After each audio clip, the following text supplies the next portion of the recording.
Hola, muy buenas tardes. Bienvenidos todos a nuestro cuarto módulo del Seminario de Tecnologías Aplicadas en Seguro.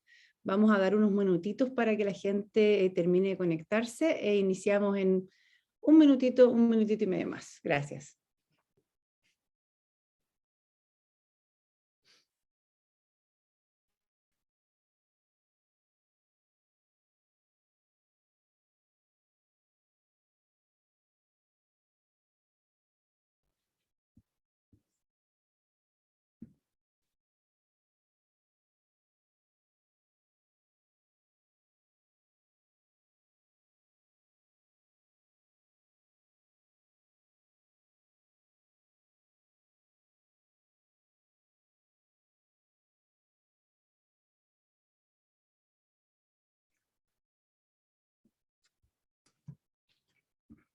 Me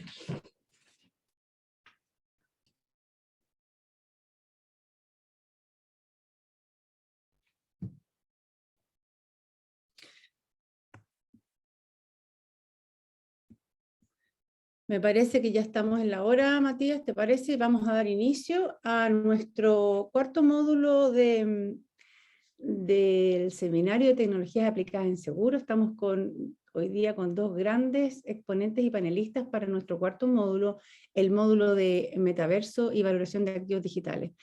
Yo quisiera agradecer a todos los participantes en nombre de InsurTech Chile y en nombre de la Universidad Católica, con quien estamos co-organizando este seminario de tecnologías aplicadas, en nuestro compromiso, ¿no es cierto?, por difundir conocimiento tanto para la industria aseguradora, la industria InsurTech, como para la sociedad en general. Voy a partir en esta oportunidad con las cosas prácticas. Este es un módulo que va a durar alrededor de 1 hora y media. Vamos a estar conversando 1 hora 10, y les pido por favor a todos los participantes que vayan anotando las preguntas que tengan en el chat para que nosotros las podamos ir revisando y las vayamos haciendo directamente a nuestros presentadores y a nuestros panelistas.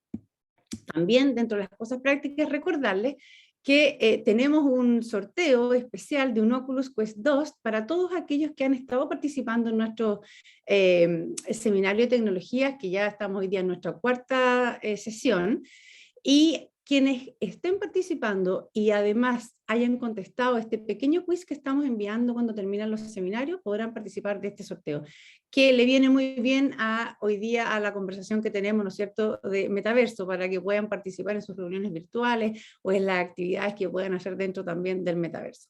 Como ustedes ya saben, este es un seminario en el que ya estamos en el cuarto miércoles. Hemos abordado diversas tecnologías. Partimos hablando del Internet de las cosas y cómo las cosas, al volverse inteligentes, ¿no es cierto?, tienen esta capacidad de transmitirnos data muy valiosa que nos permite acceder a beneficios como sociedad que de otra manera no podríamos acceder, a precios más justos, a prevención de riesgo, a un montón de beneficios adicionales asociados a esta capacidad de tener data en cantidades que nunca pensamos.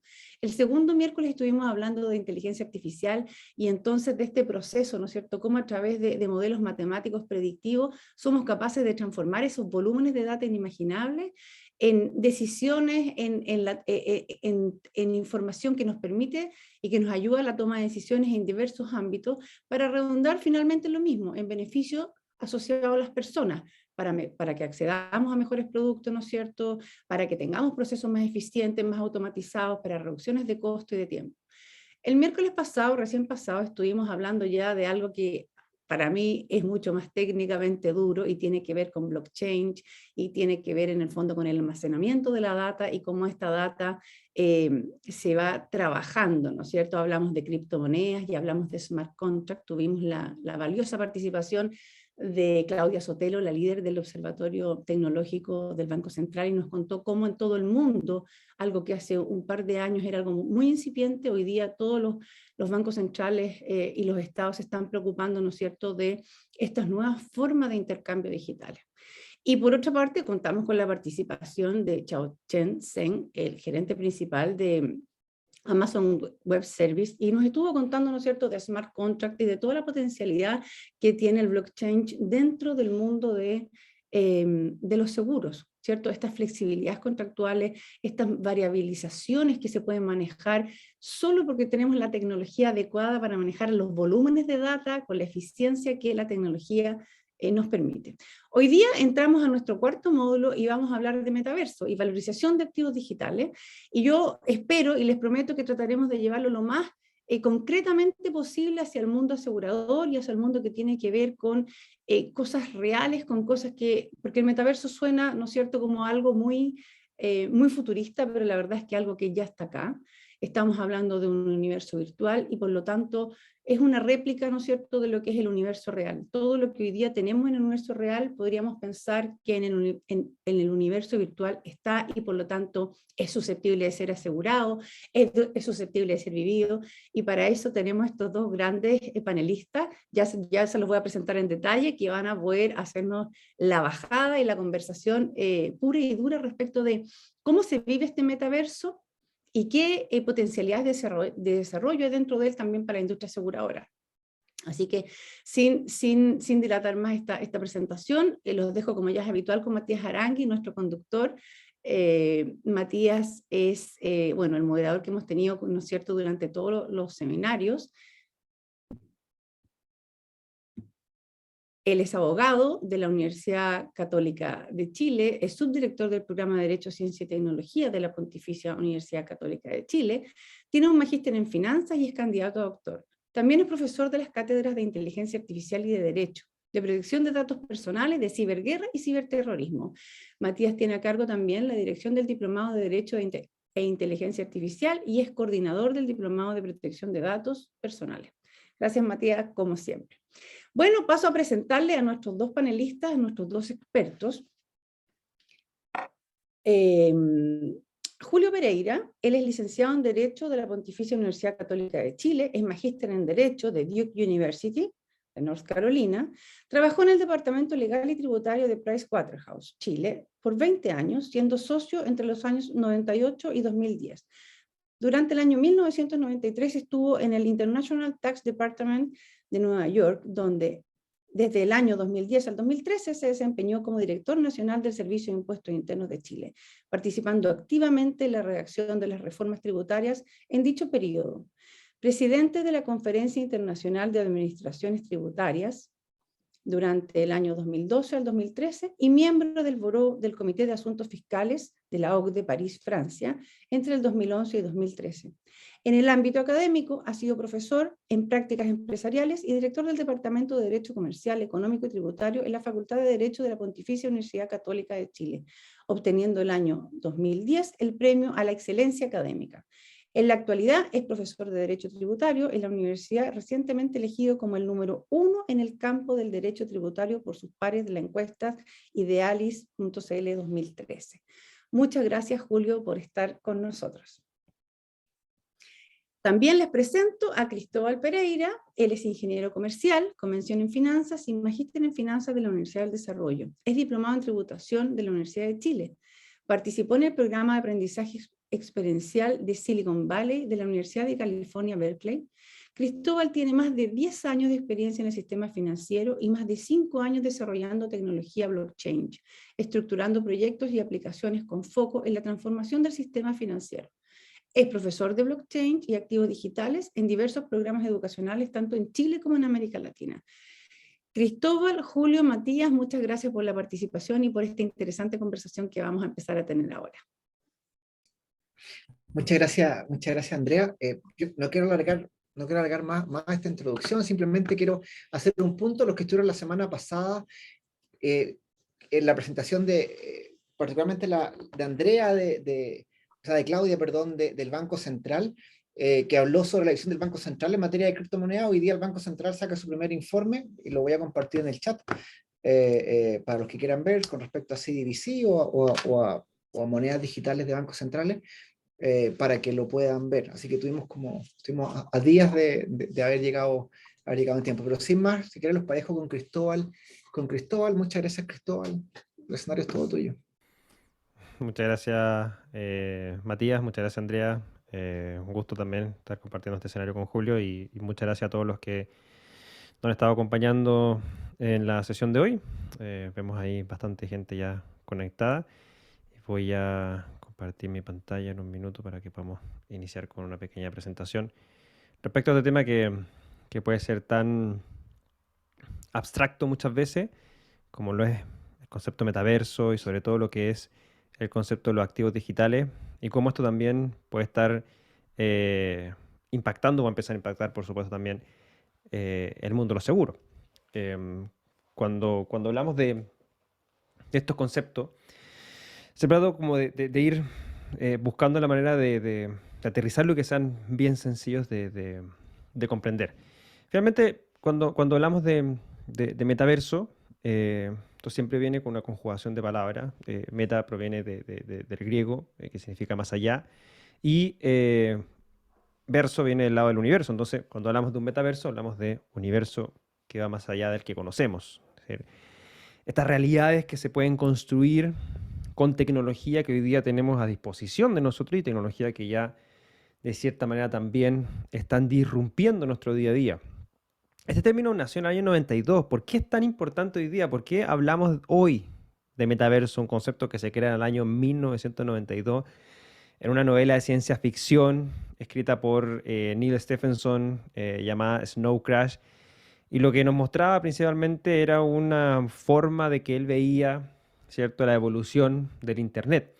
Evolución que ya 30 años después la estamos viviendo.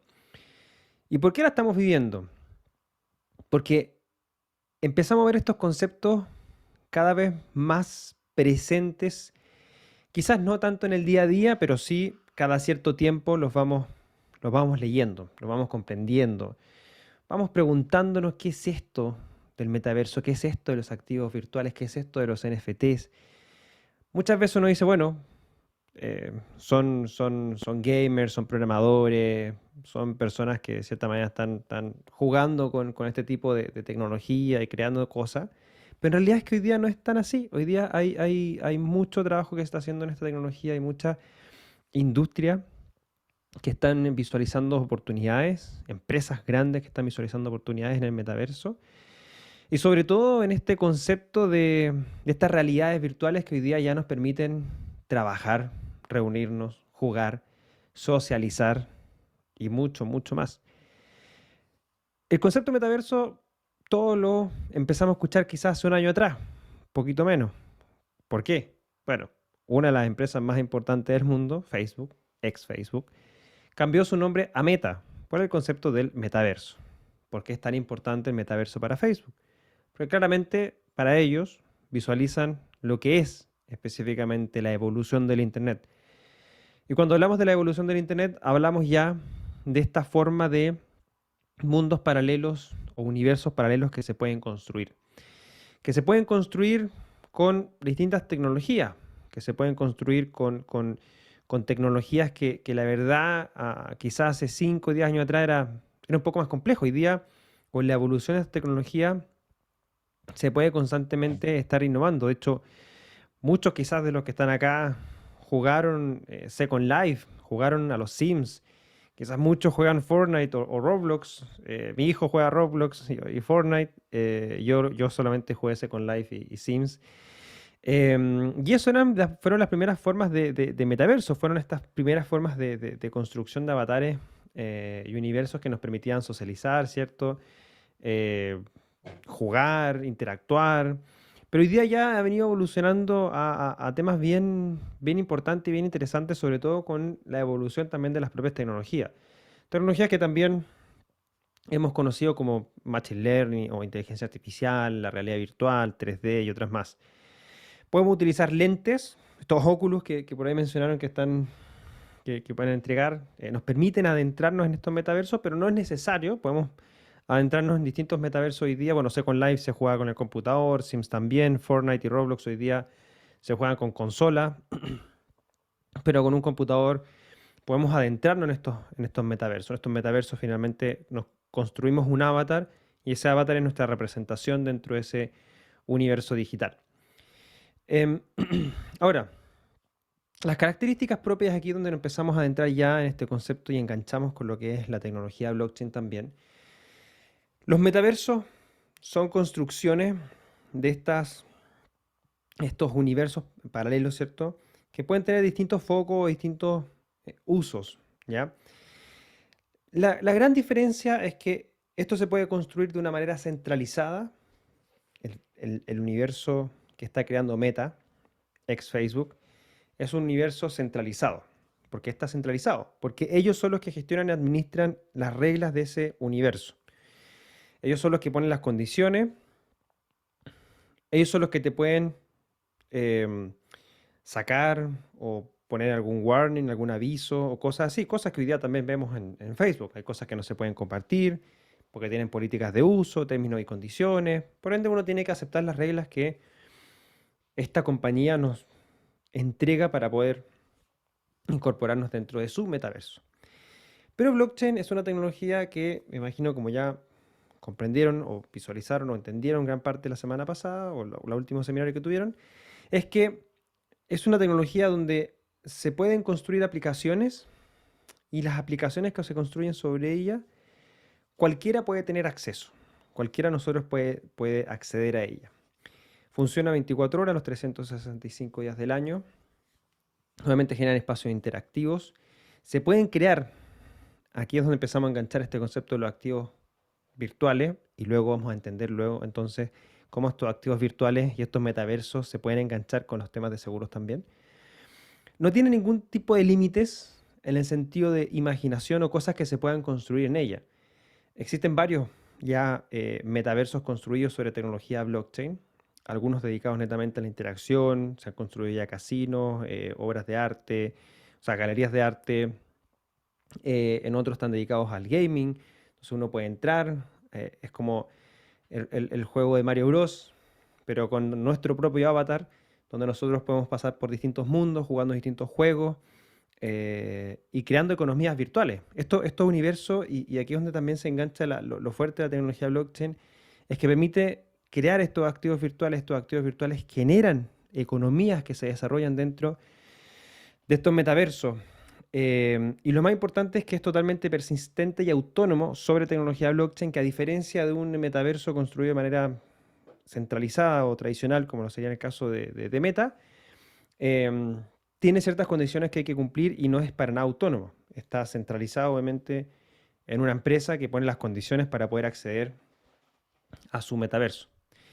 Entonces, cuando ya empezamos a hablar de los activos virtuales, tenemos que entender dos tipos de activos virtuales.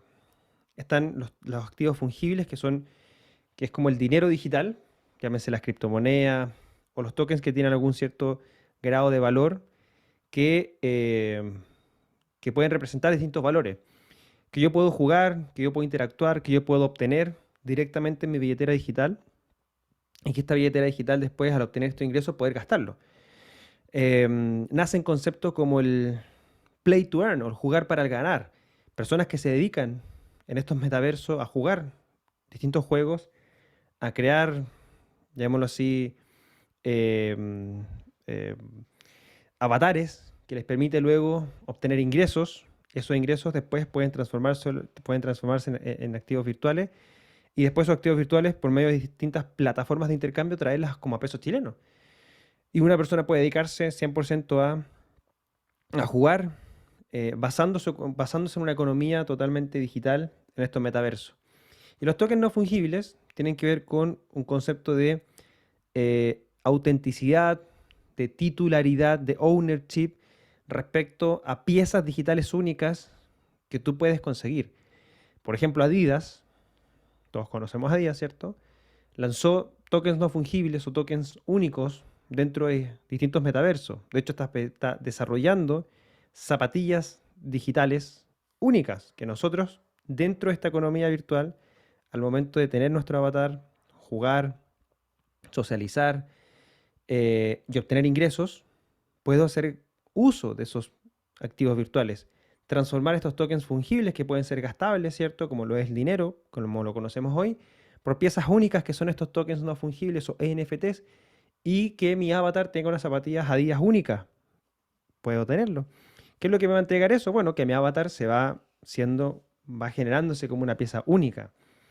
Como somos nosotros, ¿cierto? Cada uno de nosotros es único en su esencia. Un avatar puede ser único en su esencia también, por medio de este tipo de activos virtuales que se van generando y que nosotros podemos obtener también. Entonces, de este tipo tenemos dos tipos de activos virtuales. Estos denominados tokens fungibles, que pueden ser muy parecidos a lo que es el dinero hoy día, ¿cierto? Nosotros tenemos varios billetes de 1.000 pesos, por ejemplo, 10 billetes de 1.000 pesos, y podemos tomar el 1, el 5, el 7 y son lo mismo. O sea, cada uno vale 1.000 pesos y puedo tomar cualquiera de ellos y va a valer 1.000 pesos. Si luego le digo a un artista o a 10 artistas que pinten cada uno de estos billetes, ya dejan de ser únicos. Porque el artista 1 es distinto al artista 5, al 7, al 9, al 2, al 3, etc. Y ya generamos estas piezas únicas, que en su esencia ya no es un billete de 1.000 pesos, es un arte físico que puede ser ya valorado en mucho más allá de 1.000 pesos, por obviamente lo que es el artista que desarrolló la obra. Entonces lo mismo sucede en este espacio virtual. Tenemos estos tokens fungibles que pueden ser utilizados para gastarse, para acumular, para obtener ingresos y obviamente después transformarlo en pesos chilenos o gastarlo en estos tokens no fungibles, activos únicos que nos permiten crear este avatar o formas de titularidad o ownership propios de nuestro mundo virtual. Incluso, como les dije antes, JP Morgan, conocido banco, el banco más grande del mundo, ya se unió al metaverso. Abrieron una sucursal virtual llamado Onyx en un metaverso que se llama Decentraland, construido en una red blockchain que se llama Ethereum. Entonces, pueden buscar JP Morgan, Decentraland y van a encontrar obviamente la noticia asociada y van a encontrar las imágenes o inclusive si quieren con una billetera digital llamada MetaMask se conectan a Decentraland y pueden ir a buscar la oficina de JP Morgan y meterse ahí. ¿Por qué JP Morgan va a querer tener una oficina en el metaverso? Porque se abren muchas oportunidades en este mundo virtual. Es un mundo que está recién naciendo, es un mundo que tiene muchas oportunidades, así como vemos oportunidades en el día a día en el mundo tradicional, en el mundo físico, existen esas mismas oportunidades en el mundo virtual. Es un potencial que se estima más o menos que en los próximos años va a tener movimientos o ingresos por el orden de los 800 millones de dólares anuales y va a seguir creciendo.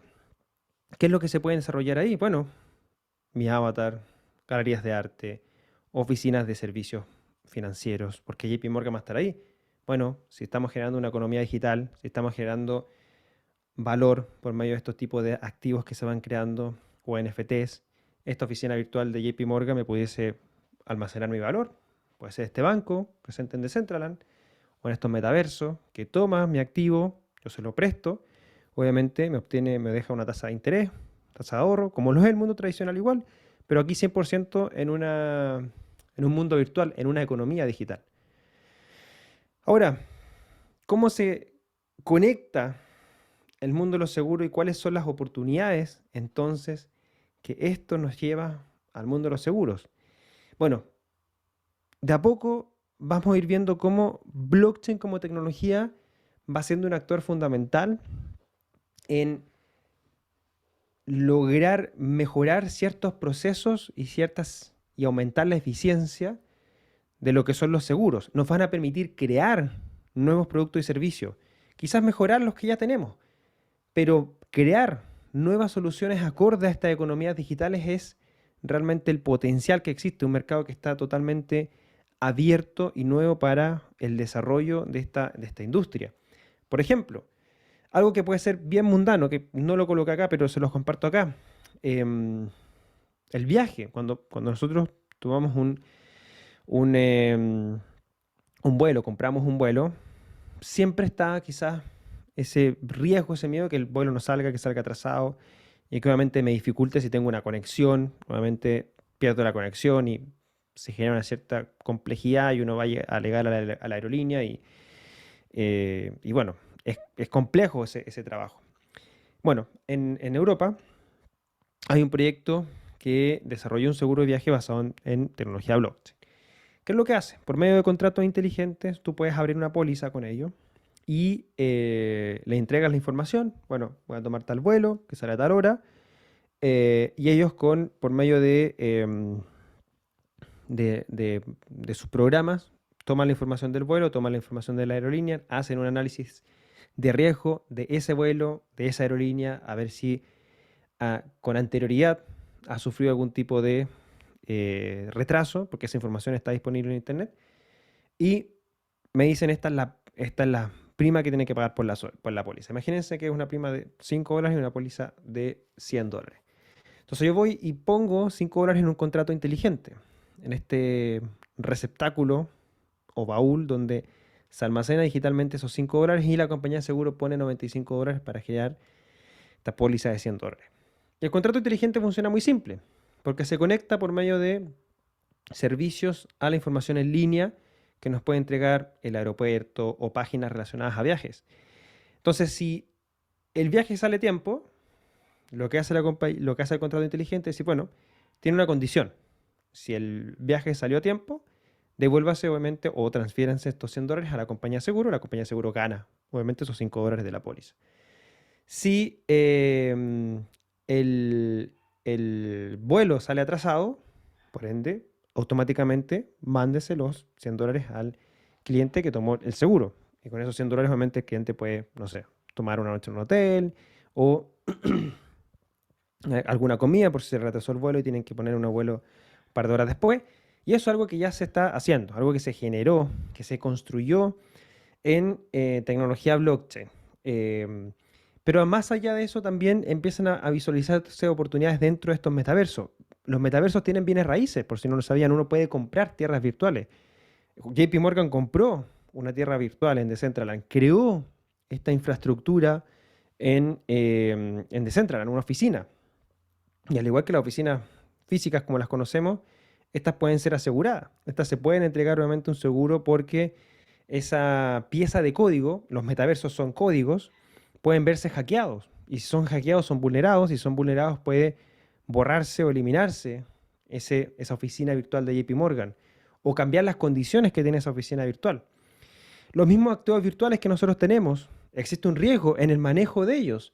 Si yo tomo o yo obtengo activos digitales, activos virtuales en una billetera y alguien me hackea esa billetera, existe un riesgo de que yo pueda perder esos activos que yo tengo dentro. Por ende, existen también la forma de crear seguros que nos ayuden a proteger al menos el patrimonio que yo tengo dentro de estas formas de billeteras o activos virtuales que estoy teniendo relación dentro del metaverso. Obviamente yo con la finalidad de poder asegurar parte de mi patrimonio pensando en el potencial que tiene estos activos virtuales en crecer en el largo plazo, yo lo tomaría.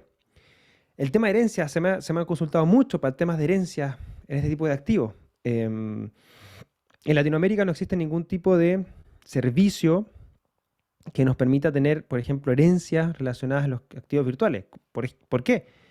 Bueno, por si lo saben o lo repasamos, ¿cierto? Nosotros tenemos billeteras que son únicas, entre comillas, si es que nosotros manejamos las llaves privadas que nos permiten abrir estas billeteras digitales. Por ende, si yo, como Cristóbal, tengo una billetera digital donde tengo mis activos virtuales y me llega a pasar algo y nadie tiene acceso a esa billetera, esos activos virtuales se pierden. No es que yo pueda llegar con una posesión efectiva y alguien me decir, ya tome, aquí están los activos, se los transfiero, se los saco de la billetera. No, eso no se puede hacer. Sí se puede hacer obviamente en un banco, en cualquier empresa, ¿cierto? Que uno va y dice, bueno, póliza de seguro, listo. De posesión efectiva, de función, se le paga a la persona y listo. Acá no hay forma de sacarse, si es que no hay un proceso. Yo tengo a mi señora que obviamente sabe las cosas que tiene que hacer si es que me llega a pasar algo, pero no hay un servicio relacionado a gerencias con criptoactivos, un lugar donde yo pueda dejar obviamente criptoactivos en respaldo y que luego alguien pueda transferir esos activos obviamente siempre y cuando se cumplan las condiciones establecidas en la herencia y no quedarme con esos activos virtuales en mi billetera que finalmente no me van a servir de nada en el más allá porque obviamente no voy a poder hacer uso de ellos.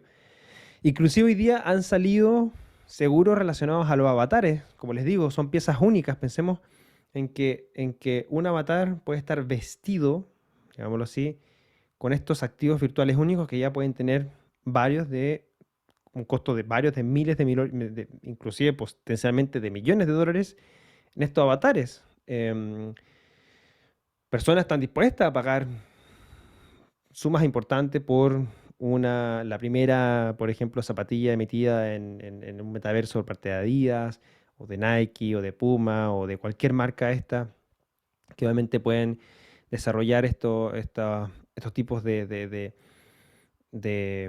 vestimenta que son únicas, y poder asegurar mi avatar, lo mismo, porque obviamente tiene un costo, tiene un valor ese avatar que yo he venido trabajando en el tiempo. Entonces, hay cosas que se pueden ir materializando. La gracia de saliéndonos del metaverso y yéndonos de paso a paso. Blockchain es una tecnología que nos permite generar transacciones, generar acuerdos y sobre todo esto, generar activos virtuales que funcionan los 365 días del año, las 24 horas del día. Se automatizan por medio de este concepto de los contratos inteligentes. Uno puede automatizar procesos que disminuyan la burocracia, mejoren los costos y que sea un proceso mucho más transparente, porque los contratos inteligentes nos permiten dar la transparencia a todas las partes involucradas dentro de un seguro. Y sobre todo, hecho que sea automatizado, si se cumplen las condiciones establecidas en el acuerdo, automáticamente el contrato inteligente ejecuta la condición. Se paga a tal persona, se paga a la otra persona, y las transacciones quedan registradas en esta cadena de bloques, que es un servidor de marca de tiempo que registra hechos en un día y una hora determinada.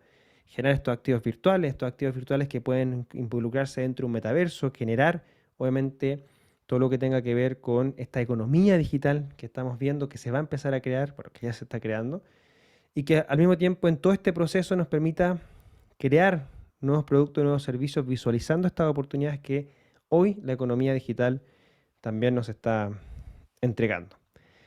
Espero haber sido bien claro y conciso, no haberme pasado mucho en el tiempo establecido. Desde ya los dejo muy cordialmente invitados a que puedan adentrarse en nuestros temas en nuestra academia, blockchainacademy.cl. Pueden encontrar mucha información ahí. Tenemos varios cursos desde básicos hasta intermedios y avanzados. Y nos daría un gusto, por supuesto, seguir colaborando en estas charlas y estos seminarios para que más personas puedan comprender y entender estas oportunidades que esta economía digital nos entrega, y sobre todo el desarrollo de la tecnología blockchain y los criptoactivos. Así que muchas gracias por su tiempo, y listos para cualquier duda o consulta que puedan tener. Matías. Muchas gracias, Cristóbal. Muy completa tu presentación, además, y hay hartas preguntas. Se me quedan hartas preguntas que vamos a hacer después. Les pido por favor a los asistentes que hagan las preguntas en el chat, cosa de ir, ya hay un par, cosa de ir completándolas. No, Cristóbal Pereira de Blockchain Academy y de la TAMTech. Muchas gracias. Y ahora Julio Pereira, socio en Pereira, Covarrubia y Monte, y profesor de nuestra facultad de Derecho C. Julio, te voy a poner el PowerPoint, pero el escenario es todo tuyo. Muchas gracias. Aprovecho de agradecer mucho la invitación. No les digo la cantidad de cosas que he aprendido con la presentación de Cristóbal. Ustedes podrán imaginar lo difícil que es para un profesor de Derecho, comillas, antiguo, para no decir viejo, a esta altura del partido. Cuando Matías me invitó a hablar sobre, me dijo, mira, yo le dije, Matías, para mí esto es un universo inexplorado. Tanto es así que cuando Cristóbal mencionaba los juegos, yo empecé a pensar cuáles fueron los juegos que yo tuve en mi juventud. Y me acordé del Pong. ¿Ah? O sea, ni siquiera el Pac-Man. El Pac-Man ya estaba en la universidad. Estoy hablando del Pong. Entonces, ustedes podrán imaginarse lo, entre comillas, atrasado, pero no por estar atrasado en este tipo de cosas, estoy cerrado a ir aprendiendo. Y yo creo que esta frase de introducción es un poco para ilustrarles que la legislación, y en particular el campo del derecho en el cual yo me muevo, va muy lento, va muy lento. Entonces yo le dije, Matías, bueno, lo que te puedo hablar es un poquitito qué pasa con los intangibles, ¿eh?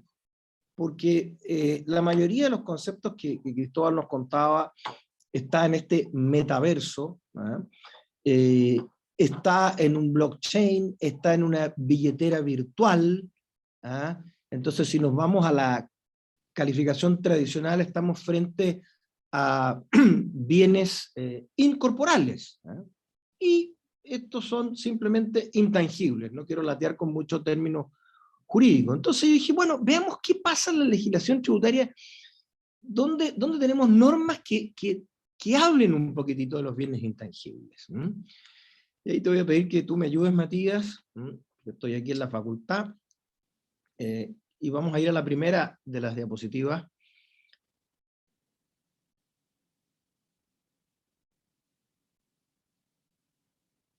Entonces, ¿qué es lo que quiero decir con lo primero? Aquí hay, tradicionalmente, el derecho tributario, los impuestos, no van de la mano de los temas contables, pero ustedes habrán oído hablar de que, partiendo del resultado financiero de una empresa, hay que hacer los denominados ajustes tributarios, y es aquí donde el tema podría llegar a separarse, es decir, aquella cosa que contablemente podría implicar una utilidad, financieramente una utilidad, no necesariamente va a pagar impuestos, por un lado, o por el contrario, aquella cosa que financieramente yo tengo que declarar la utilidad o la pérdida al cierre del ejercicio, y esto se ve, por ejemplo, cuando a uno le llegan las cartolas de los bancos de inversiones. Por ejemplo, JP Morgan manda las cartolas de un portfolio de acciones, bonos, debentures, etcétera, al 31 de diciembre de un año respectivo, y dice, señor, usted ha ganado $500.000. A lo mejor tributariamente, usted no ha ganado nada, porque financieramente se basa, y en eso uno puede hablar mucho de los aspectos contables, IFRS, en este test, que es el Impairment of Assets, que está muy ligado al concepto nuestro del costo de reposición, es decir, ¿cuánto me sale a mí salir a comprar este activo que yo tengo en mi contabilidad? Claro, si me están pagando más, financieramente yo voy a reflejar una utilidad, y probablemente esa utilidad tenga un fuerte impacto. ¿Por qué? Porque es lo que me da derecho a mí, al menos en el derecho chileno, a distribuir dividendos. Más allá de que yo tenga la caja o no tenga la caja para hacerlo, el hecho de que financieramente, y esto es muy importante, yo tenga utilidades, puedo distribuir dividendos, pero ello no implica que yo tenga que pagar impuestos sobre esa utilidad financiera, porque en la mayoría de estos casos, criptomonedas, bonos, debentures, etcétera, que son bienes incorporales, yo para realizar la utilidad lo que tengo que hacer es vender. Eso es lo que los gringos llaman realized the gain. Y por tanto, si yo la tengo ahí guardada en una billetera virtual, en este metaverso, por así decirlo, yo estoy a la espera, porque todavía no he realizado mi utilidad. Entonces, ese es un tema interesante. Otros aspectos tributarios dentro de la agenda, los intangibles, ¿dónde están? Bueno, veamos qué nos dice la ley de la renta sobre los intangibles. Nos dice pocas cosas. Ha ido incorporando. ¿Por qué? Porque se ha dado cuenta el legislador de que los intangibles pueden ciertamente generar grandes utilidades, tanto financieras como tributarias, y a la vez grandes pérdidas. Por tanto, vamos viendo qué pasa. Entonces tenemos ahí figuras como el goodwill, la contrapartida sería el badwill, y el tratamiento del ingreso, y las criptomonedas. Partamos entonces con esta siguiente slides, donde vemos una suerte de confluencia contable y tributaria. Aquí partimos con la NIC 38, que evidentemente es una norma financiera que permite la amortización de activos intangibles con una vida útil finita. Y esto es interesante, es decir, yo tengo un intangible y yo creo que este intangible me va a, por así decir, reportar beneficios por un periodo de X años, y por tanto yo lo voy a ir amortizando. ¿Qué significa que lo voy a ir amortizando? Voy a ir tomando un gasto, ya sea lineal o no lineal, todos los años hasta que quede finalmente registrado en $1, digámoslo así. Bueno, esto es interesante, en el mundo financiero eso se da todos los días. Me acuerdo de un caso muy simpático que se da en las clases a los alumnos. Yo les digo, a ver, chiquillos, ¿qué es lo que es para ustedes el agua de Cuba? Bueno, me levantan la mano y lo primero que señalan es un ron, señor, me dicen. Lo cual obviamente nos da mucha sed a todos los que estamos en la sala, pero no tiene nada que ver con el ron, sino que es simplemente cloro. Lo que pasa es que la empresa vendía esto bajo la marca y bajo el logo de una chiquilla con una pollera muy simpática, una botellita amarilla, probablemente se le preguntan a sus abuelos, ¿ah? Y es agua de Cuba. Pero cuando ya se dejó de vender ese producto bajo la denominación agua de Cuba, la empresa, ¿qué es lo que tuvo que hacer? Lo tuvo que castigar. Probablemente financieramente ya lo tenía castigado, porque ya no vendía por esa marca. ¿Ah? Y tributariamente va a tener que cumplir ciertas formalidades para poder dejar de tenerlo activado en X millones de pesos a un solo peso. Entonces, ahí hay un tema contable importante. ¿Cuál es la regla general en el mundo de los impuestos de estos intangibles? Ojo, los intangibles, yo no puedo aplicar amortización. ¿Qué es lo que puedo aplicar yo tributariamente? Yo tributariamente lo que aplico es una depreciación. ¿Ah? Es decir, de mis ingresos yo tengo un gasto, y este gasto es un porcentaje de lo que yo pagué por un bien determinado, que es lo que yo denomino costo de adquisición, y todos los años, de acuerdo a una vida útil que me fija el Servicio de Impuesto Interno, yo puedo ir descontando. Si hay un bien que tiene una vida útil estimada de 10 años, ¿no es cierto?, yo voy a ir descontando todos los años 1/10 hasta que me queda contabilizado para efectos tributarios en 1 peso. Con intangibles no puedo hacer esa amortización. Es decir, si yo pagué 100 por un intangible, por una marca, o en lo que me costó, ¿no es cierto?, el registro o la creación de ese intangible dentro de mi contabilidad, lo voy a tener que mantener ahí per secula seculorum hasta el fin de los tiempos. Y en el fin de los tiempos, léase cuando yo voy a poner término de giro, o lo enajene, porque ese es el fin de los tiempos para este activo intangible, ahí voy a tener un resultado tributario que va a ser una utilidad o va a ser una pérdida. Pero no, en el tiempo yo no he ido, a diferencia que en el mundo financiero, no lo he ido amortizando, no he ido depreciando. ¿Por qué? Porque la depreciación, la ley de la renta chilena la reserva solo para bienes físicos del activo inmovilizado. Bien físico del activo inmovilizado, la máquina, es decir, en una librería, la caja registradora sería el bien físico del activo inmovilizado que yo voy a ir tomando un gasto. ¿Por qué? Porque se va perdiendo valor por su uso. Pero la ley, como ya señalé, va metiendo conceptos, porque está trazada, si eso es evidente. Y ahí la ley del año 2020, la 21.256, dentro del contexto de reactivación económica, tema pandemia, bien importante, estallido social aquí en Chile, dijo, ojo, ojo, a ciertos activos intangibles destinados al interés, desarrollo, mantención de la empresa, yo voy a permitir que usted los amortice. Esto es una revolución para efectos tributarios. Porque acuérdense, todos los intangibles yo tenía que esperar a que los vendiera o que bajara la cortina de mi negocio para ver un efecto tributario de utilidad o pérdida. Pero aquí, esta ley 21.256 dijo, oiga, mira, determinados intangibles, ¿cuáles son aquellos relacionados con propiedad industrial, patentes de invención, marcas comerciales, derechos de autor, variedades vegetales, etcétera? Ojo, usted puede amortizarlo. Tanto es así que permite la deducción como un gasto necesario para producir la renta íntegra del 100% del valor de adquisición del activo intangible en el mismo ejercicio en que son adquiridos. Entonces es muy importante, la ley se está poniendo al día porque entendió de que ya limitar la deducción como gasto solo a los bienes físicos del activo fijo es que nos estábamos quedando atrasados en el tiempo. Entonces esto me parece muy importante. Ahora, el único requisito fundamental es que tenga una relación causa-efecto con la generación actual o potencial de renta que sea gravada con impuestos. Ese es un concepto relevante. Otro tema es el goodwill tributario. Y aquí, que es importante porque el goodwill es un intangible. Matías, si puedes pasar a la siguiente diapositiva. ¿Qué es lo que es el goodwill tributario? Yo quiero simplificar esto, pero se daba fundamentalmente que hay una fusión, ¿no es cierto? Hay una empresa matriz y hay una filial. Y la matriz va a absorber a la filial.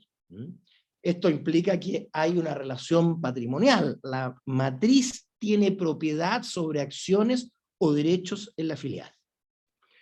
Si la matriz va a absorber a la filial, a lo mejor esto se da como consecuencia de que voy a comprarle las acciones a mi socio o a los demás accionistas, un hostile takeover, por ejemplo, de una compañía.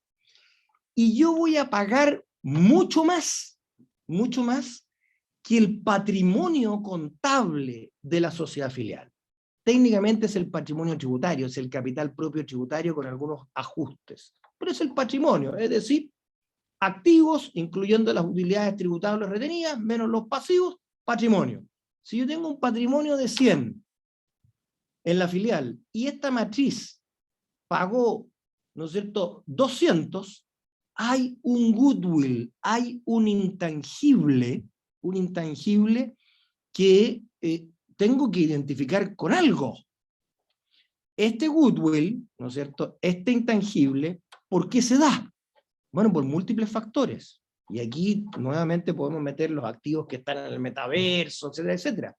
Porque resulta que la matriz consideró elementos que la ley tributaria no tenía, por así decir, registrados en la contabilidad o en el patrimonio de la filial. Porque estamos hablando de una contabilidad tributaria, no financiera.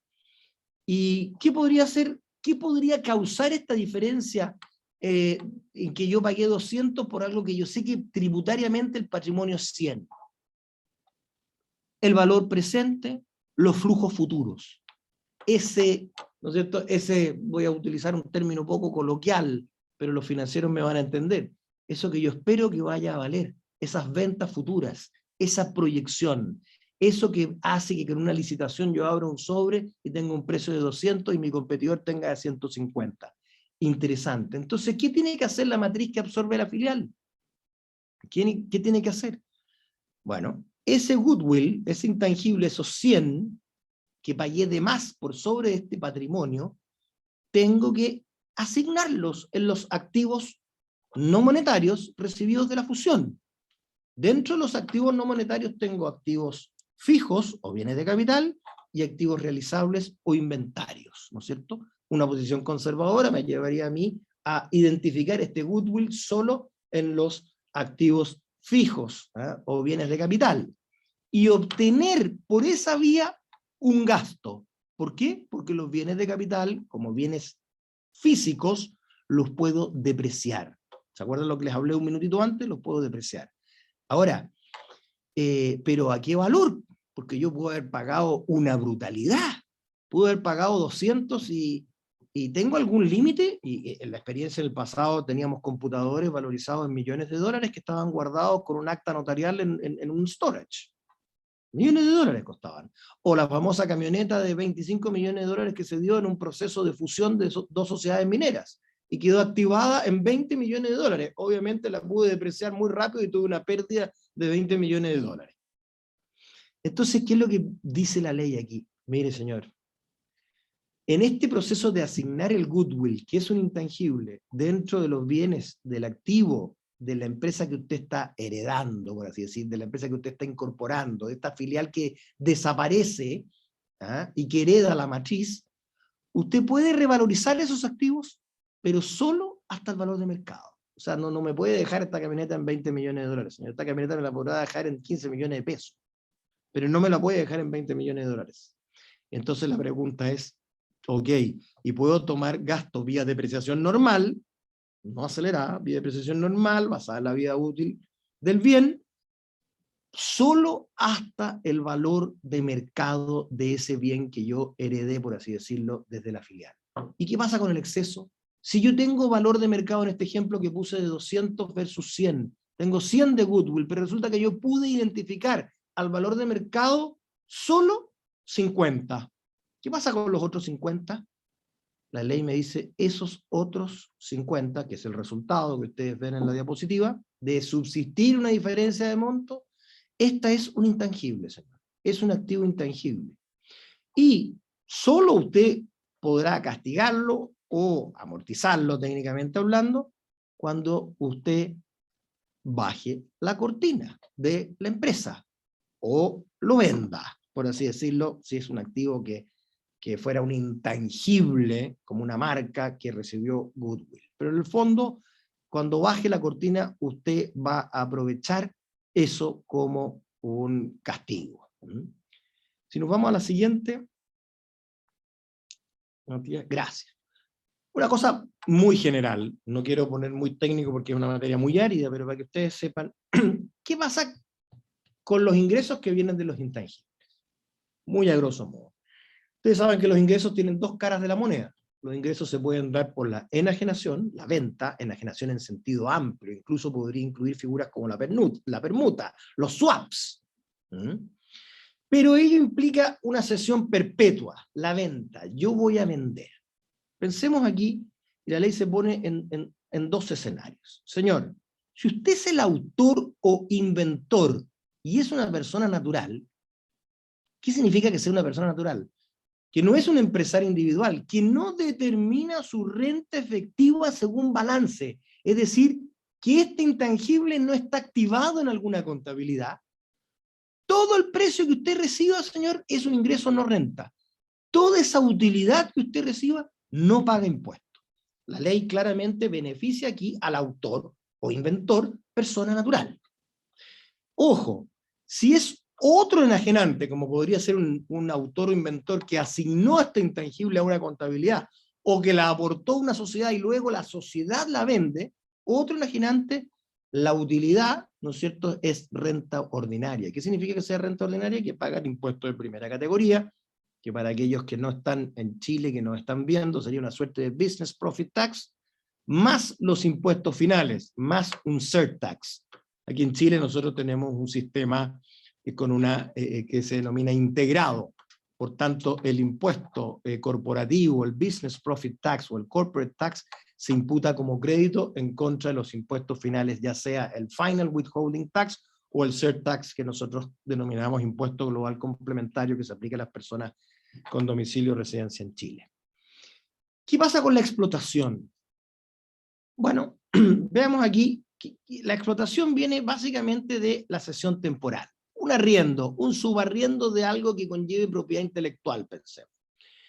Si yo recibo, ¿no es cierto? Si yo estoy arrendando aquí en Chile a una persona, ya sea chilena o de afuera, y recibo una renta, por eso paga todos los impuestos. Paga primera categoría y luego al complementario o adicional si no tengo domicilio o residencia. Y podría, ¿no es cierto?, estar grabado con IVA. Estoy grabado con IVA. ¿Por qué? Porque la ley del IVA generalmente deja de lado a todos los intangibles. Deja de lado las ventas de las acciones, deja de lado la venta de derechos, deja de lado las comillas criptomonedas, ya vamos a ver eso. No le aplica el IVA, porque el IVA tiene dos hechos grabados esenciales. El primero de ellos es la venta de bienes corporales muebles o inmuebles, es decir, corporales. Deja fuera todo el mundo incorporal o intangible. Pero la ley del IVA chilena tiene un hecho grabado especial, que es la cesión temporal.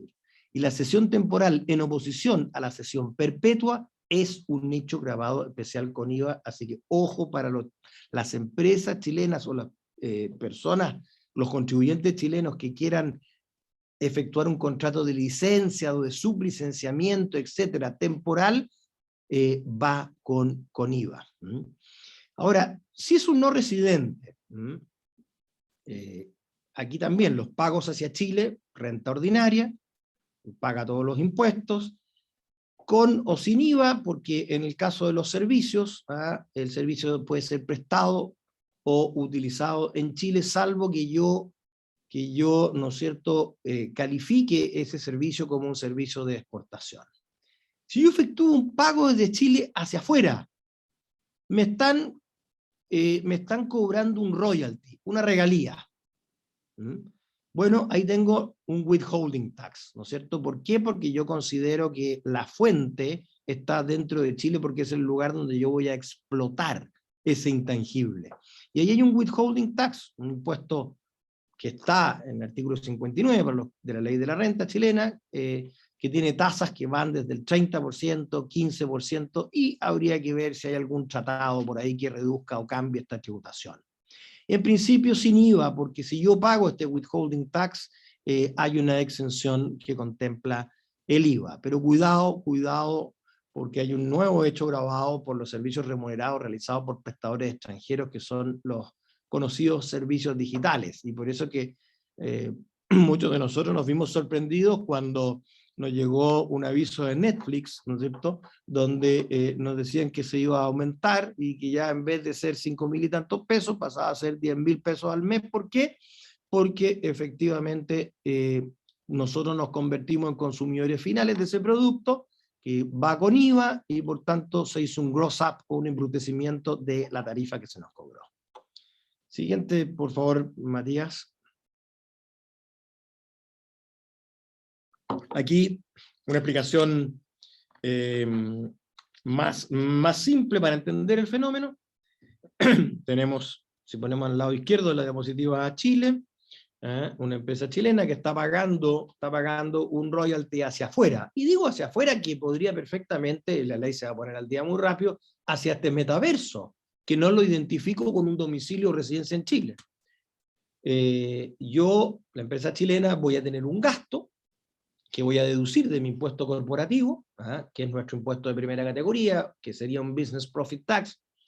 Voy a deducir ese gasto, pero cuidado, si le estoy pagando esta regalía a un relacionado, pensemos ahí temas de transfer pricing, precio de transferencia, y también si estoy un relacionado, la ley de la renta chilena me establece límites para la deducción, hasta un 4% de lo que yo estoy pagando, salvo que en el país del beneficiario de esta regalía se grave con un 30% o más. Entonces, habiendo relación, también hay contraexcepciones. ¿Y por qué lo grabo esta regalía en Chile? ¿Por qué? Porque en Chile se explotaría este intangible. ¿Qué pasa con el extranjero que está cobrándole a Chile? Bueno, hay un withholding tax con carácter de único y sobre base bruta, es decir, no admite deducción alguna. Ahí ustedes tienen un ejemplo. Siempre hay que revisar los tratados, los convenios de doble tributación, dependiendo de la jurisdicción de que se trate, para ver si se disminuye un poco la tasa técnicamente. Siguiente, por favor. Matías. Solo para recordar, a lo mejor ya lo vieron en la sesión pasada, pero aquí hay dos temas interesantes.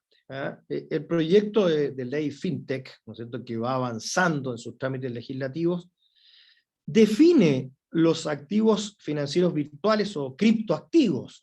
Es interesante porque dice claramente, voy a leer: representación digital de unidades de valor, bienes o servicios, con excepción de dinero, ya sea en moneda nacional o divisas, que pueden ser transferidos, almacenados o intercambiados digitalmente.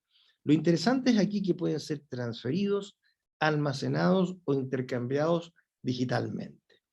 Y este concepto incluye las criptomonedas no estables, entre los denominados activos financieros virtuales, los AFB. Y obliga este proyecto de ley a las entidades que transen y custodien estos activos financieros virtuales a cumplir con la regulación de la Comisión de Mercado Financiero, de la SEC chilena, por así decirlo. Y se amplían las facultades de regulación del Banco Central de Chile y de supervisión de la Comisión de Mercado Financiero para regular justamente a estas criptomonedas estables o stable coins. Desde un punto de vista tributario, para no extenderme, con esto estoy terminando, el Servicio de Impuestos Internos ha dicho que todo este mundo de las criptomonedas, y va lento, pero se ha amarrado hay un paper muy interesante de la OECD que se los recomiendo, que ustedes lo vean por ahí, ha dicho: mire, la criptomoneda es un activo digital. Y de hecho es un activo digital y es un intangible. ¿Dónde está? Está en un registro digital único denominado blockchain, desregulado, desintermediado y no controlado por un emisor central, cuyo precio está determinado por la oferta y la demanda. Es interesante esto, ¿ah? O sea, aquí yo puedo tener un activo. ¿Qué naturaleza tiene este activo, esta criptomoneda para el Servicio de Impuestos Internos chileno?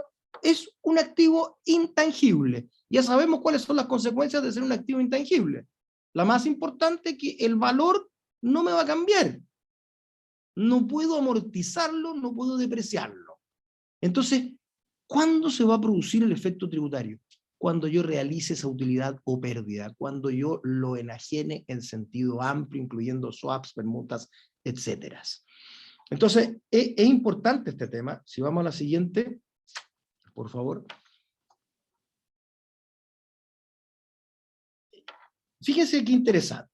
Al ser un activo intangible, yo obviamente voy a determinar mi utilidad muy simple, comparando el precio de venta con mi costo de adquisición reajustado. Si yo llevo mi contabilidad en dólares, por ejemplo, en la empresa, obviamente esto va a estar reflejado en dólares, no voy a efectuar procesos de correcciones monetarias, etc.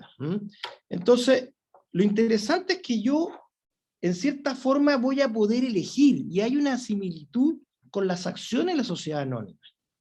Voy a poder elegir cuáles de estos activos digitales o intangibles son los que vendí. ¿Por qué? Porque tienen un registro en este blockchain, en esta billetera virtual. Cuando yo vendo acciones, yo no necesariamente estoy vendiendo las últimas que compré, o las primeras que compré, aquí en este juego del LIFO-FIFO, sino que yo voy a vender las que están sustentadas con el título cual o determinado. Y ahí yo veré si tengo una utilidad o pérdida respecto de esas acciones que tienen un título, que están sustentadas probablemente por un traspaso, una escritura pública, cualquiera sea la forma en que se formalizó la adquisición de esas acciones. ¿Cómo tributa esto? ¿Cómo tributa? Entonces lo primero es que tengo un mismo criterio que con las acciones. El contribuyente decide cuáles criptomonedas son las que estoy vendiendo. Si no puedo determinar, puedo utilizar, la ley me admite el método FIFO, first in, first out, o un costo promedio ponderado. No admite el sistema LIFO, last in, first out. ¿Por qué? Porque hay la suerte de presunción de que estarían siendo las más caras. La empresa, ¿cómo tributa? Si es una empresa con contabilidad completa, es renta ordinaria. Al igual que las acciones, al igual que los derechos, al igual que las empresas individuales a las cuales yo he asignado estos títulos. Y voy a pagar primera categoría y lo al complementario con crédito por el impuesto de primera categoría que yo efectivamente pagué. Pero si es una persona natural, cambia el tema. Es bien interesante. Asumamos que es una persona natural que no las asignó a una contabilidad, que no es un empresario individual, y que las tiene como cualquier cristiano. No llevo ninguna contabilidad. Yo compré, me metí a la biblioteca, la tengo guardada en esta billetera virtual y la voy a vender. La vendo, la permuto, cualquier concepto que implique enajenación en sentido amplio. Ahí se produce algo muy importante. Se produce la percepción de la renta, la percepción de la pérdida también. Si tengo una utilidad, ¿yo qué es lo que voy a pagar? Pago impuesto global complementario, surtax. No pago primera categoría, va directamente el impuesto global complementario.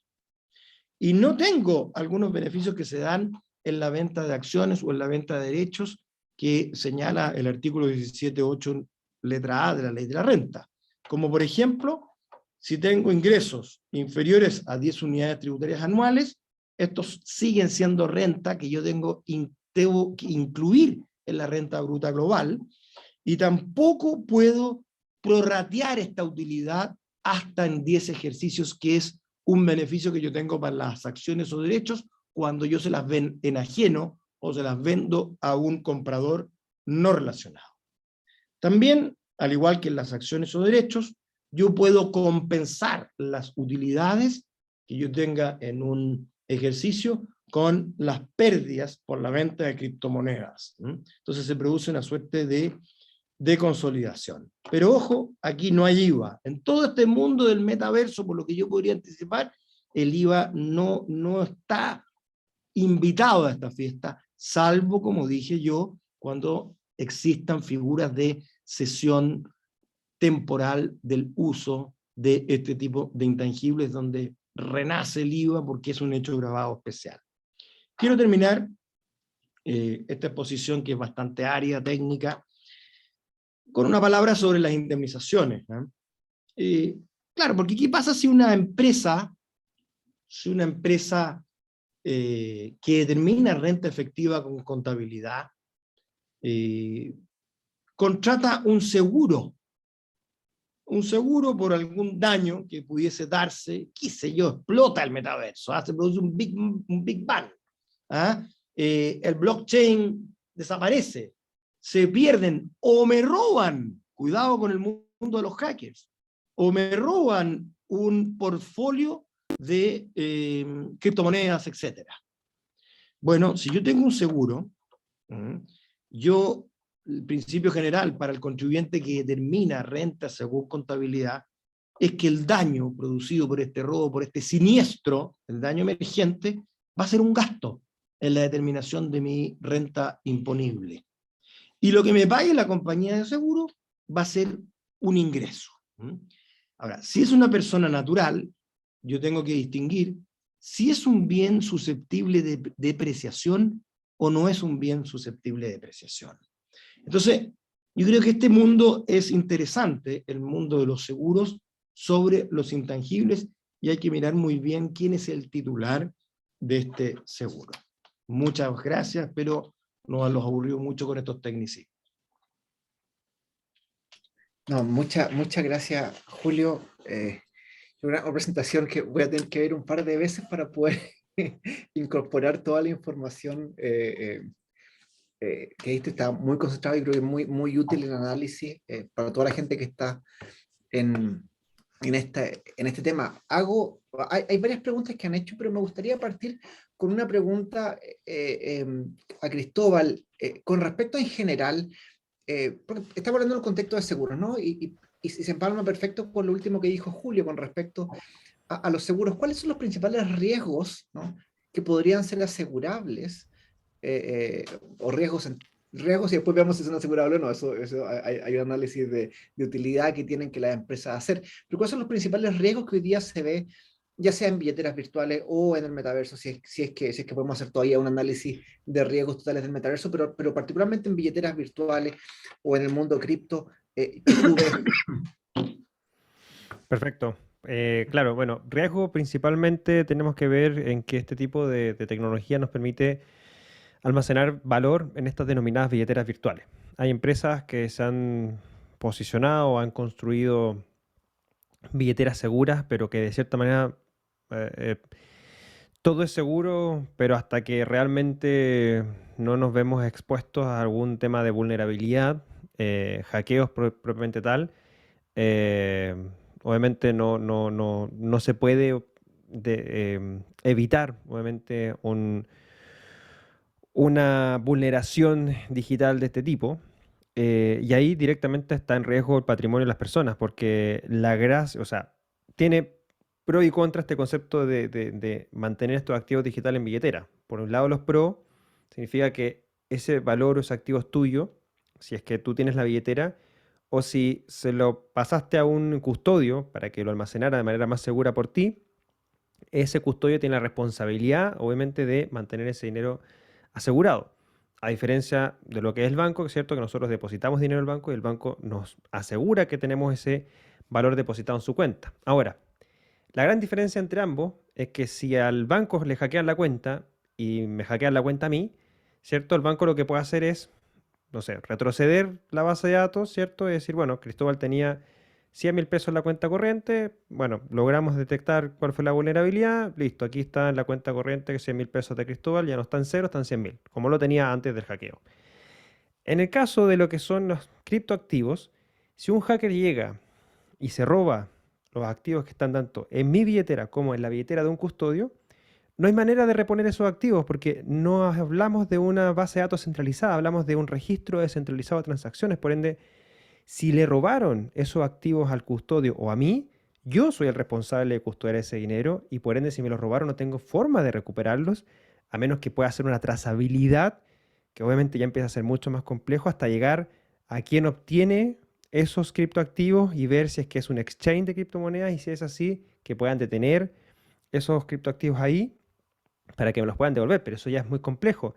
Y por el lado del custodio lo mismo, si se los roban, lo que ha sucedido anteriormente, que también han habido hackeos de este tipo de servicios, es que le hacen la trazabilidad y llega a otros exchanges, los exchanges los detienen y después pueden recuperar parte de ese dinero. Pero el riesgo principal está en la custodia y en mantener seguro esos criptoactivos. Si alguien entra, hackea mi billetera virtual o la de mi custodio, me veo expuesto a perder mi patrimonio directamente que tengo en esas billeteras virtuales. Entonces ese, te diría, hoy es el principal riesgo que tiene el manejar este tipo de activos virtuales.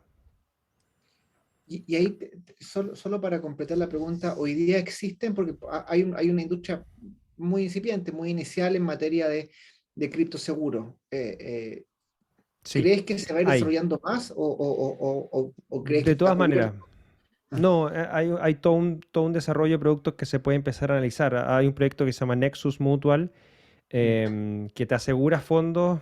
Dentro de este mundo de activos virtuales y servicios hay un concepto o un ecosistema que se llama las finanzas descentralizadas, que es principalmente una forma de construir servicios basados en tecnología blockchain, que puede ser un servicio similar a lo que hace un banco. ¿Qué es lo que hace un banco? Bueno, toma dinero de las personas, ¿cierto? Te entrega una tasa de interés y después se da vuelta y lo presta a otra persona.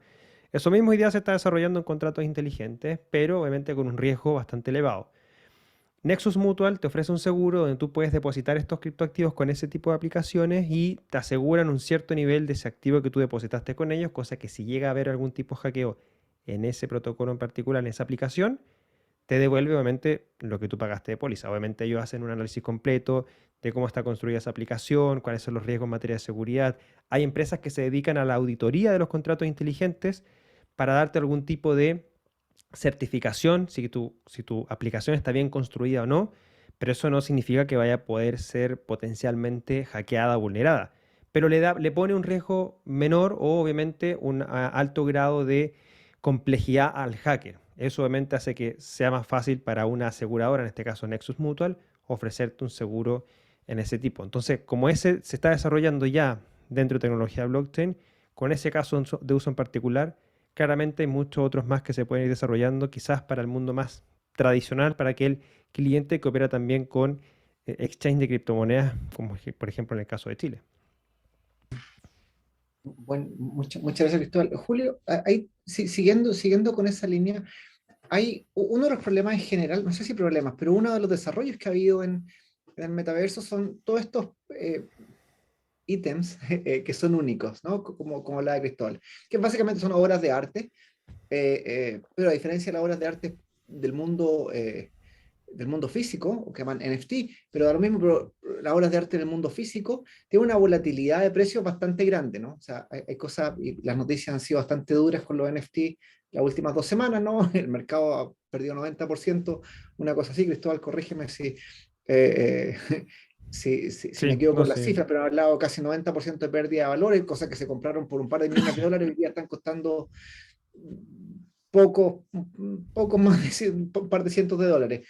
Y ha sido bien doloroso para la gente que invirtió inicialmente, pero eso nos genera una pregunta que tributariamente asumo debería seguir una lógica similar, que es cómo yo evalúo una obra de arte, o cómo yo evalúo, y particularmente en este caso una obra de arte, entre comillas, con una volatilidad de precio bastante grande. O sea, un Picasso tiende no a cambiar de precio lo más probable muy rápido, pero esto es una obra de arte con una volatilidad grande y eso genera una dificultad tributaria, no solamente desde el punto de evaluación tributaria, sino desde el punto de vista de la evaluación que puede hacer una aseguradora para poder compensar eh, ese bien perdido. Ujú. Bueno, esa es la gran dificultad con los intangibles. Entonces, y voy a dar una respuesta conceptual, bastante más general. Aquí es donde puede producirse con mayor claridad la diferencia entre, y voy a asumir que estamos hablando de un contribuyente que lleva contabilidad, por así decirlo. que determina un resultado financiero de otro que no determina un resultado financiero. Porque para una persona natural, ¿no es cierto?, es bastante más claro. Pero en este caso se juntan, se unen. ¿Por qué? Es lo mismo que las acciones. Yo creo que el primer gran concepto que uno tiene que tener en la cabeza es que la ley tributaria no cuestiona, por regla general, no se mete en la inversión. Cuando yo compro esa obra de arte, si yo llevo contabilidad o no llevo contabilidad, se va a meter la autoridad tributaria fundamentalmente para saber cuál es el origen y la disponibilidad de los fondos con los cuales usted adquirió esta obra de arte, con los cuales usted adquirió estas acciones, con los cuales usted adquirió estas criptomonedas. Es decir, en el ejercicio de la acción fiscalizadora para ver si la persona está pagando correctamente en tiempo y forma sus impuestos, ¿ah? Y que no es, comillas, digámoslo, plata negra, ¿ah?, que la quiere blanquear vía la adquisición de esta obra de arte. Por eso que hago una diferencia un poquitito entre la persona natural y la persona jurídica. Entonces, si estamos en una persona jurídica que determina renta según balance, ¿yo qué es lo que voy a hacer? Si yo pagué 1 millón por una obra de arte, yo voy a registrar lo que se conoce como el valor de libros o el valor tributario cuadro del pintor tanto en 1 millón. Y ahí viene la diferenciación entre el resultado financiero de esta sociedad que se dedica a tener obras de arte del resultado tributario. El resultado financiero va a tener que llegar al 31 de diciembre y va a tener que ver cuánto vale. Entonces el auditor financiero va a usar, comillas, voy a utilizar un término de precio de transferencia, comparables. Es decir, me voy a meter a Christie's, me voy a meter a Sotheby's, me voy a meter, que sea la casa de remate del señor Monge o del señor Izaguirre, y voy a ver en cuánto se han vendido cuadros de similar naturaleza, del autor, del periodo, de la técnica, etc. Y yo voy a decir, financieramente ha subido, porque los últimos remates de esa obra de arte subieron, y por tanto voy a reflejar una utilidad financiera. Voy a tener una utilidad financiera. Y el cuadro no lo he vendido, sigue ahí. Tributariamente no va a haber ni utilidad ni pérdida. No va a haber absolutamente nada. ¿Qué es lo que va a haber? Si yo compré y pagué 1 millón de pesos y yo determino renta según contabilidad, yo lo único que voy a hacer es voy a aplicar la corrección monetaria. Es decir, voy a corregir el valor de adquisición de ese cuadro por la inflación del periodo, para no entrar en tecnicismo. Entonces, claro, si yo estoy en un periodo hiperinflacionario, probablemente vaya a aumentar el valor tributario de libros de ese cuadro. ¿Cuándo se va a producir el efecto tributario? El efecto tributario se va a producir cuando yo venda ese cuadro. Cuando yo venda ese cuadro. No antes. Y aquí está la diferencia entre el mundo financiero y tributario. Claro, financieramente yo voy a consolidar esta utilidad financiera o voy a realizar una pérdida financiera cuando yo lo venda. Tributariamente lo mismo. Yo voy a realizar la utilidad cuando yo lo enajene. Lo que sí hay que tener cuidado aquí, es que si estamos hablando de una obra de arte y estamos hablando de un cuadro, aparece nuestro querido amigo impuesto al valor agregado. ¿Por qué? Y tengo que hacer una diferencia. Si yo soy un marchand d'art, me dedico a la venta de cuadros, ese cuadro, esa obra de arte, va a formar parte del activo realizable, porque yo lo compro con el ánimo de reventa. Si yo compro ese cuadro para hacerme la pasada, y no le tengo un afecto especial, en definitiva, en esa venta se va a gatillar IVA, porque yo voy a ser vendedor. Hay un concepto de habitualidad de obras de arte, y por tanto hay IVA. Si por el contrario, yo compré ese cuadro para decorar, ¿no es cierto?, la sala de reuniones del directorio de una empresa, que no tiene nada que ver con la compra y venta de obras de arte, sino que es una distribuidora eléctrica o gas, una empresa de energía, deja de estar en el activo realizable ese cuadro y pasa a formar parte del activo fijo.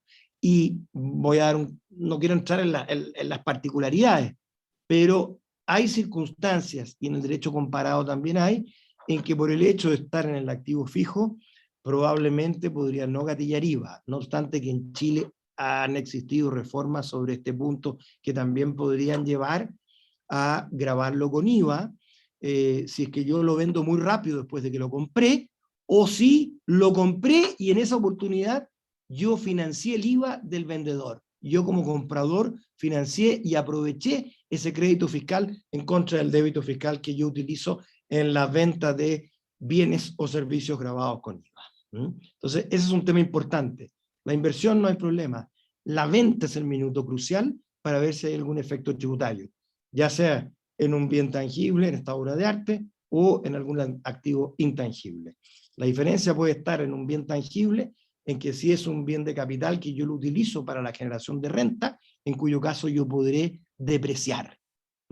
Si no lo utilizo para la generación de renta, no lo puedo depreciar y lo dejo activado en el costo de adquisición y voy a ir corrigiendo monetariamente periodo a periodo ese valor. Súper claro. No nos queda mucho tiempo, así que voy a hacer dos preguntas, tal vez más cortitas. Una que tiene que ver, o sea, que junta varias preguntas y que se las para Cristóbal. ¿Quién regula el metaverso? Que es la gran pregunta, ¿no? Bueno, la verdad es que hay dos temas súper interesantes en esa pregunta, porque cuando hablamos al principio del tema del metaverso, entendemos que esta realidad virtual que se crea, ¿cierto? Donde son espacios virtuales para poder tener avatares, socializar, etc. Ahora, ¿dónde se construyen estos metaversos es quien pone las reglas de esto? En el caso de un metaverso centralizado, ya vemos si en el caso de Meta, hay una empresa por detrás, esa empresa es la que pone las reglas de ese metaverso, pone los términos y condiciones y establece obviamente las condiciones que tú tienes que tener para participar de ese metaverso. Por ende, esta empresa es la que regula la acción dentro de ese metaverso. En el lado de blockchain, es una tecnología, una infraestructura que queda totalmente abierta. En ese sentido, un metaverso como Decentraland, que es uno de los más importantes, con más desarrollo dentro de blockchain, te crea un espacio donde tú puedes participar con tu avatar en distintas opciones o locaciones virtuales que tiene este metaverso llamado Decentraland. ¿Quién controla el acceso a ese metaverso? La verdad es que es totalmente abierto. La tecnología blockchain te permite entrar y participar de ese metaverso sin necesidad de saber quién eres, solo con la conexión de una billetera digital. Ahora, dentro de ese metaverso hay, por ejemplo, hay casinos, hay servicios, hay juegos, y dentro de esos respectivos servicios, casino y juego, hay obviamente reglas que tú tienes que cumplir propios de un casino, un juego, etcétera. Pero tú puedes entrar al metaverso, moverte dentro de él y la verdad es que es muy difícil que te censuren o que te saquen de un metaverso desarrollado en tecnología blockchain porque es totalmente abierto y de cierta manera descentralizado en su registro. Por ende, ¿quién regula? En el lado de los centralizados, la empresa que lo está desarrollando, en el lado de la tecnología blockchain, los espacios virtuales que se pueden crear dentro de un metaverso que pueden ciertas reglas, obviamente, para que tú puedas operar con ellos. Un casino tiene una regla, obviamente, para poder operar y jugar en el casino. Tú tienes que cumplirlas. Si no las cumples, no puedes jugar en él. Y punto. Muchas gracias. Y Julio, la última pregunta, ya con eso le damos la palabra a Andrea. Una pregunta, o sea, tú tienes una participación muy activa en materia de regulación internacional, en qué es lo que se está discutiendo, en cuáles son las nuevas normas en general en materia tributaria. ¿Estos temas se están discutiendo hoy en los foros internacionales? ¿Todavía estamos todavía estamos lejos? Sí. ¿Cómo está eso? Bueno, es bien interesante. Como yo dije, esto es, va siempre atrasado la legislación en los distintos países, pero el tema de los intangibles, porque yo creo que en el metaverso todavía están saliendo muchas interpretaciones administrativas. Para poner el ejemplo chileno, serían oficios del Servicio de Impuesto Interno, basados en los comentarios de la OECD que hay sobre el tema. Yo diría que el tema de los intangibles está tomando cada vez más relevancia. Yo creo que evidentemente, y esta relevancia se ve de distintos ángulos. En primer lugar, y tenemos el ejemplo en Chile, por primera vez ya vemos una ley que incorpora la posibilidad de amortización tributaria de los intangibles. Eso es tremendamente, es una revolución para los que aprendimos tributario hace 30 y tantos, efectivamente es una gran revolución. Segundo, en en todas las transferencias de intangibles en lo que se denominan las reorganizaciones intragrupos. ¿Ah? Es decir, ¿dónde quiero colocar estos intangibles? En un paraíso tributario, en una filial, en una subsidiaria. Las normas sobre precios de transferencia, o transfer pricing, tiene todo un capítulo, el chapter 6, etcétera, de los comentarios de la OECD, que dice que las reorganizaciones que efectúen los grupos de empresas, donde se asignen, reubiquen, transfieran intangibles, tienen que ser hechas, como dicen los expertos, on an arm's length basis. ¿Qué significa esto? Al mismo precio que yo haría esta reorganización, esta transferencia, si la hiciera con un no relacionado. Entonces, ¿a qué se está refiriendo esto? Cuidado con el tema de los intangibles, usted no puede jugar con el tema de los intangibles. Y esto está de la mano de la tasación. Las entidades fiscales y en la OECD hay una fuerte corriente en el ejercicio de la facultad de tasar, ya no solo en ventas específicas, sino que también incluyendo los procesos de determinación de los valores presentes con flujos futuros, con las tasas de descuento, etc. Es decir, la facultad de tasación cada vez más se está haciendo cargo de bienes intangibles que de suyo son difíciles de tasar. Entonces hay una evolución clarísima en los distintos foros sobre el tema de los intangibles.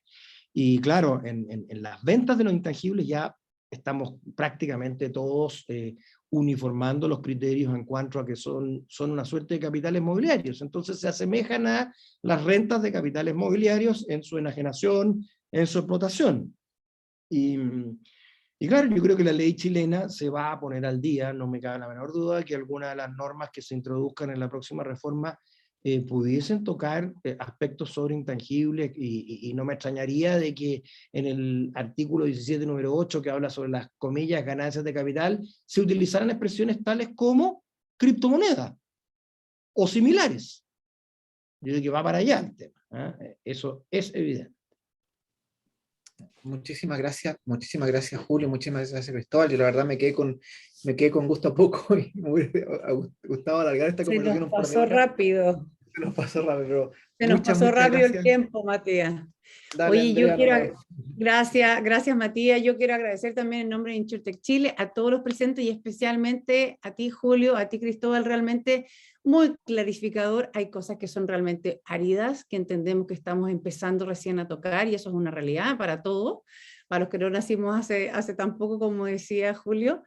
Pero que nos hace muy bien empezar a introducir estos temas porque estos temas están para quedarse y es un hecho, es mejor entenderlos y en el fondo regularlos y hacer que esto se traduzca en bienestar social para todos nosotros, que es lo que yo pensaría que estamos todos tratando de buscar. Así que muchas gracias por la participación, seguramente en más de alguna oportunidad vamos a seguir conversando.